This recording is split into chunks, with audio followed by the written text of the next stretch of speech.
Right, I have to warn you first that I have an African sense of time, which is slightly different from our sense of time. We've talked about implications that differences in communication have for communication, intercultural communication, and we've talked about implications they have for education, or what we should, or the role that intercultural communication, and this is what our network is indeed interested in, the role or how it can be applied in education to facilitate, so to speak, intercultural communication. I would like to go slightly further, namely look at the media, the role of the media, and the context, media context, the context that is both used by the media and created by the media in what you call intercultural communication, and in representing other cultures, representing other identities, and making the interaction between different cultures and different identities, if you like, easier and better. It's very difficult to squeeze research that is several years long into 15 minutes. So I will just try to give you bits and pieces of what I have been working on, and the framework that I have been trying to develop. In general, this is part of a larger research, as I've said, on the media representation of conflicts in Africa. And what I'm, in East Africa in particular, what I'm interested in is the differences, or how context actually influences these representations.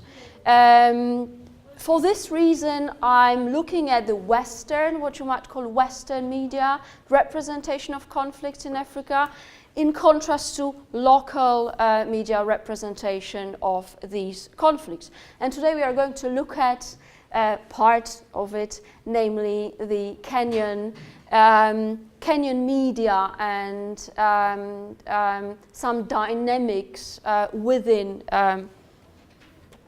Kenyan media. Context. Context is a key concept in my framework.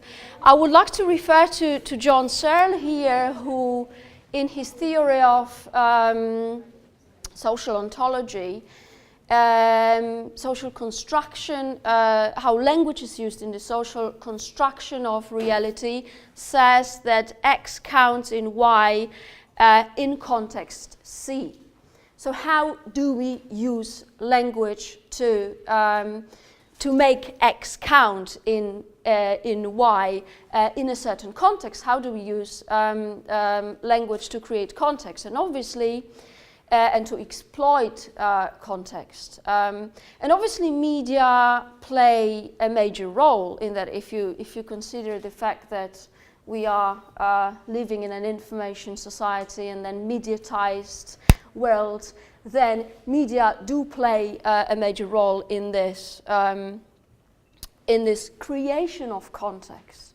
And then what interests me is how journalists create contexts, and how they do it by proximizing various aspects of reality. So what they choose from reality, or the physical context, if you like, and how they bring it closer to the audiences. So the framework that I have been developing is actually about bringing this reality closer to the audience. If we assume that this is reality, here we have the audience, then the news media will bring selected aspects of this reality closer to the audience, therefore creating news events. So creating this mental context, creating the images, as Lippmann said, in the minds of the audience. And to do it, so to bring this reality closer, they will have to overcome various dimensions of distance. Spatial distance, and again, if you think of conflicts in Africa or in East Africa, then distance will be different, the spatial distance will be different for Kenyans and for Americans, so this will matter here. Then temporal distance, because the events may not be happening right now at this particular point, but they have to be presented as current or immediate. Then axiological distance, having to do with values. So how do you present, or how do media present events as affecting or related to our values versus other values? Epistemic, what I understand by epistemic distance is related to Van Dijk's, I would say, understanding of epistemic context. That is, it's related to our knowledge, how much we know as the audience about given events.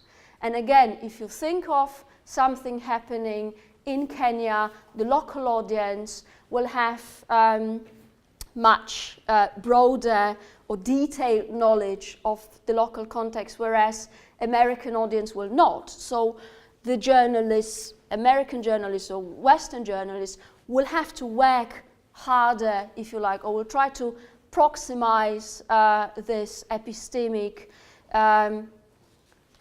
aspect of context to make it familiar for the audience. And then finally, emotional distance. How can we, or how can journalists or media make the audience emotionally involved in the event? The thing that I find very important, and if you look at recent approaches to news and news discourse, is that we should understand.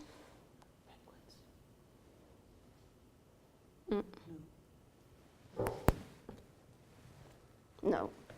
How do I go backwards?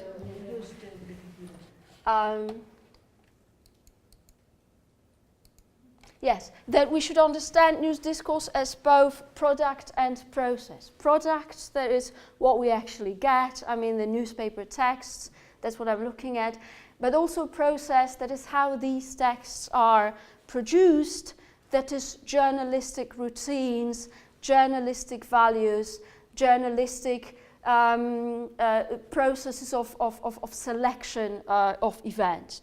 And I'm not going to talk about it today, but proximization applies to these two dimensions, to both news discourse as process and news discourse as product.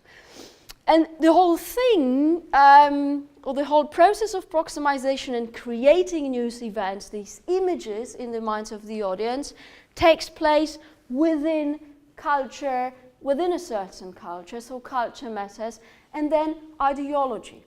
And what I understand as ideology is not only ideology in a sense of political convictions or media political affiliations, but also what you might call the whole ideology of news production and the ideology of related to journalistic values as such, and journalistic work.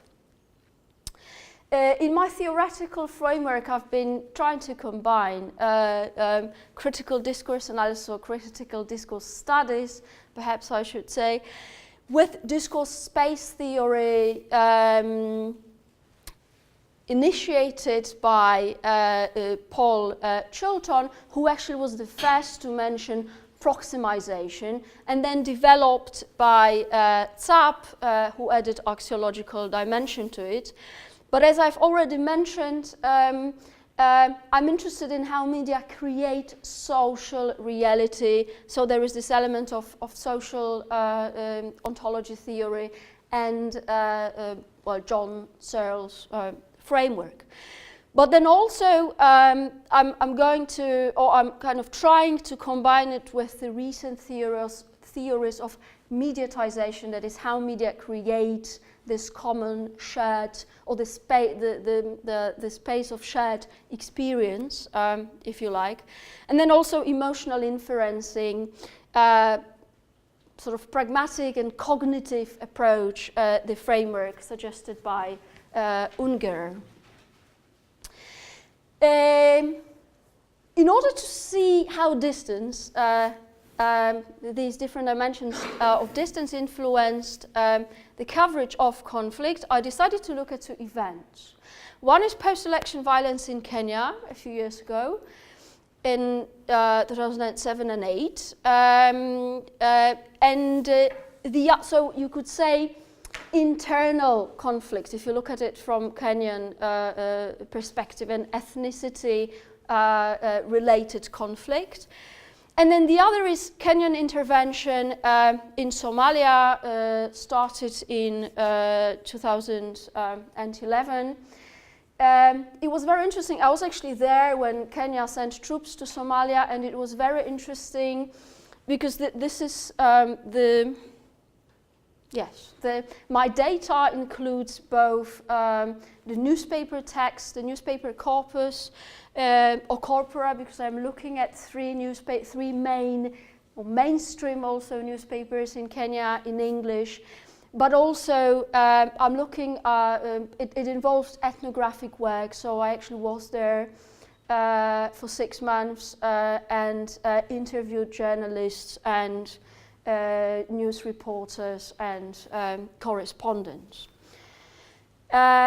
So as I've said, the corpus includes data from the three newspapers, the most popular Daily Nation, then the second place Standard and Nairobi Star, which is the newest one and most tabloid-like, if you like.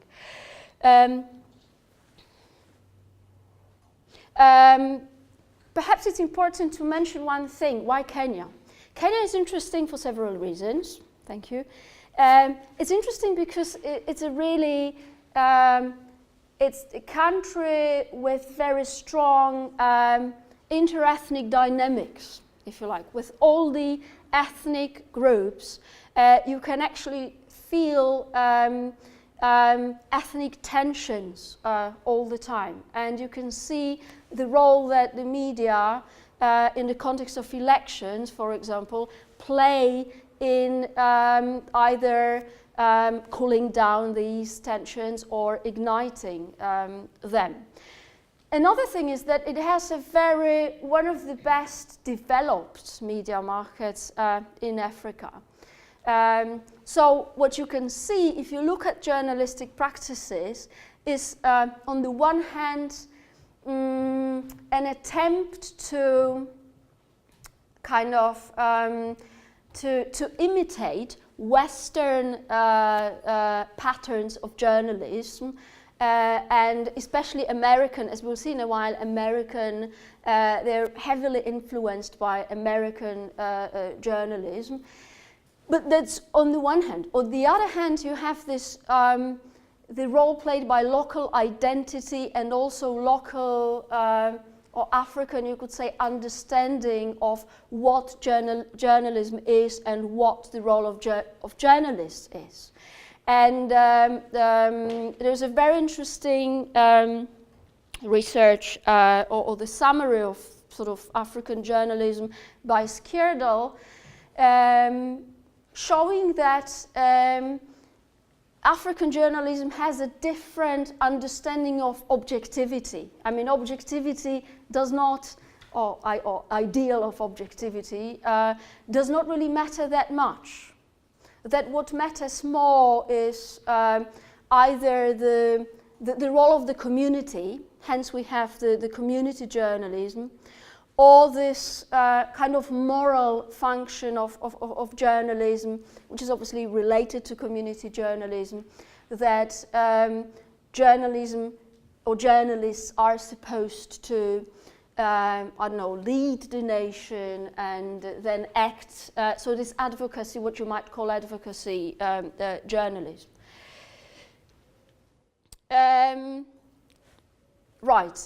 So it's interesting to see how these two, the dynamics, how these two sort of aspects interact. On the one hand, the universal journalistic ideals, on the other hand, local, ethnicity-related factors, and also, you know, what Kasoma calls Afri-ethics, so the local approach to journalism.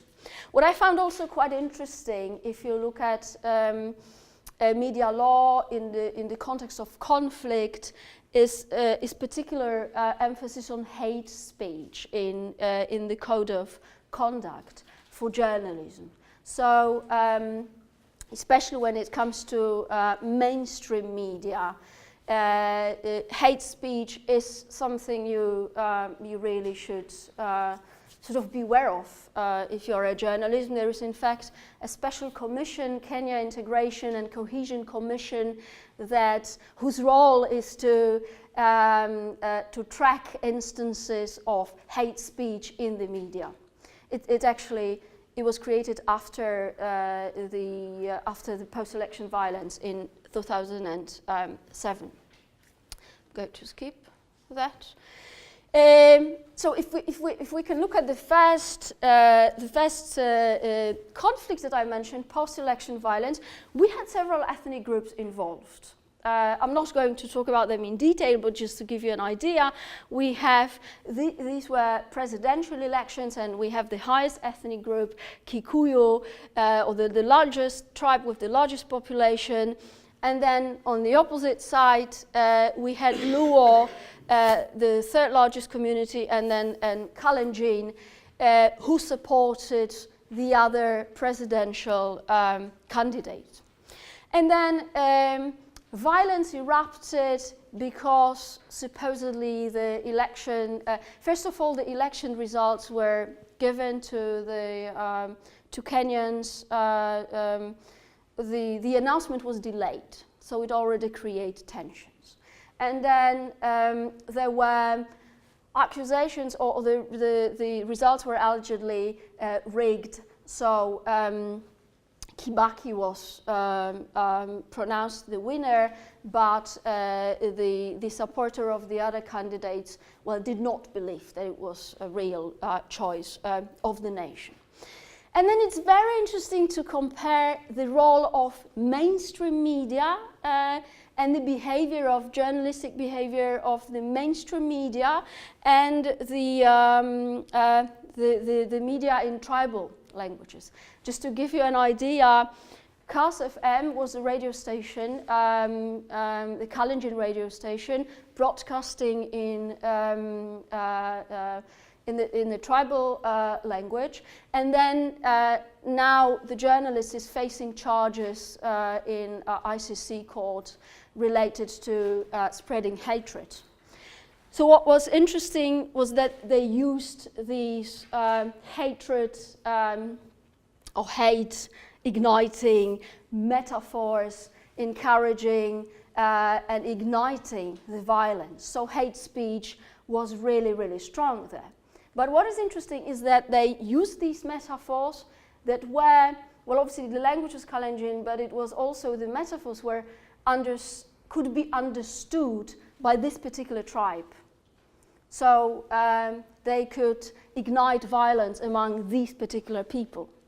And then the journalist who is now facing charges tried to explain that, well, he said, we tried to communicate in the way that was accessible to our people and that was understandable by our people. So we can see actually really culturally rooted metaphors here. Going to.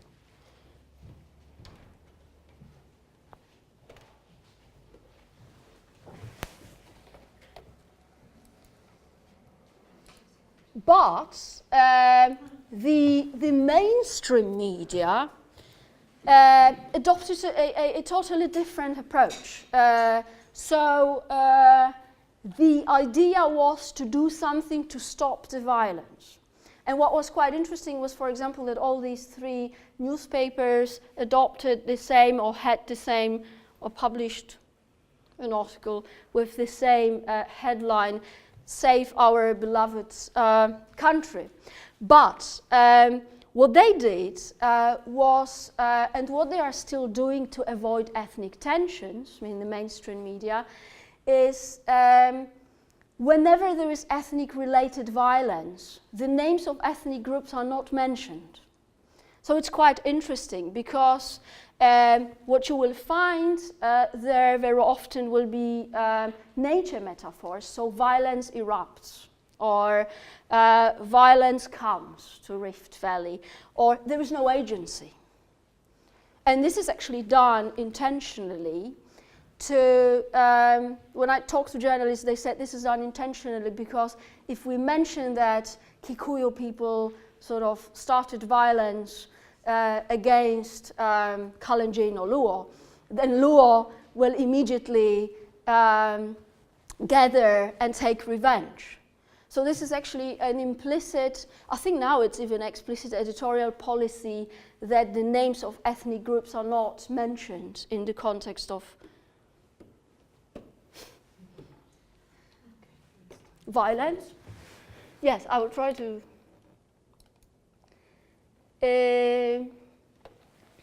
So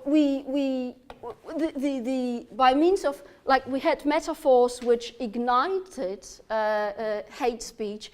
Here in mainstream media, metaphors are used to sort of de-emphasize agency and create the impression that violence started like kind of was not really started by a particular, yes, I'm going to stop, by a particular ethnic group. And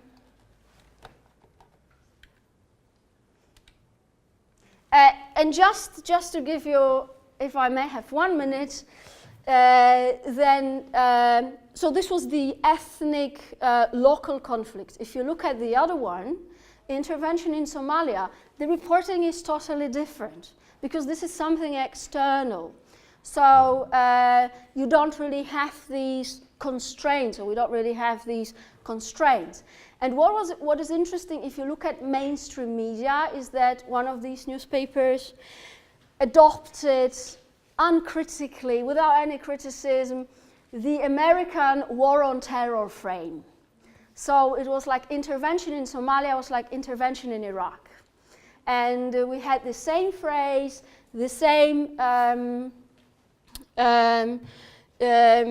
even like the headlines or the special sections in newspapers called War on Terror.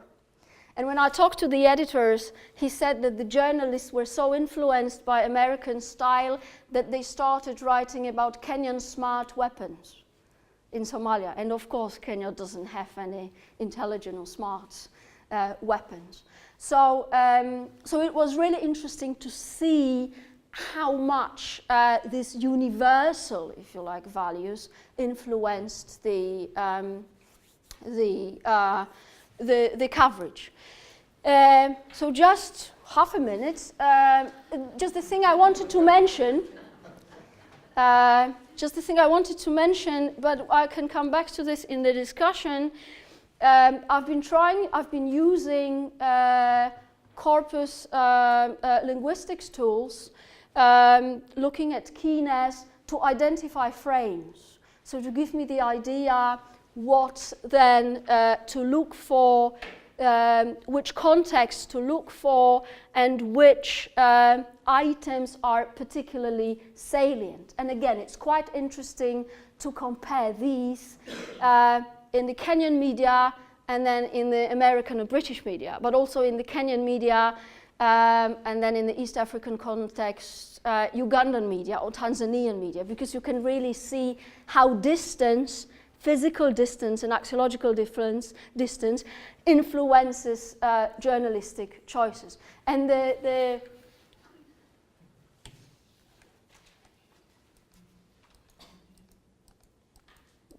just the very last thing, I've been also looking at semantic vectors, latent semantic analysis, the tool that allows to see which concepts are mentioned in the context in which the term we are interested in is used. So if I'm interested in conflict, then it shows which are the concepts, which are the terms, and how closely they are related to this word. So, and again, it's quite interesting because if you look at the word terror, it's one of the keywords actually in Daily Nation. If you look at the word terror, you will see that it's related to war on terror and then security frame. So that it's very interesting to look at the concepts used in the same environment. Thank you very much.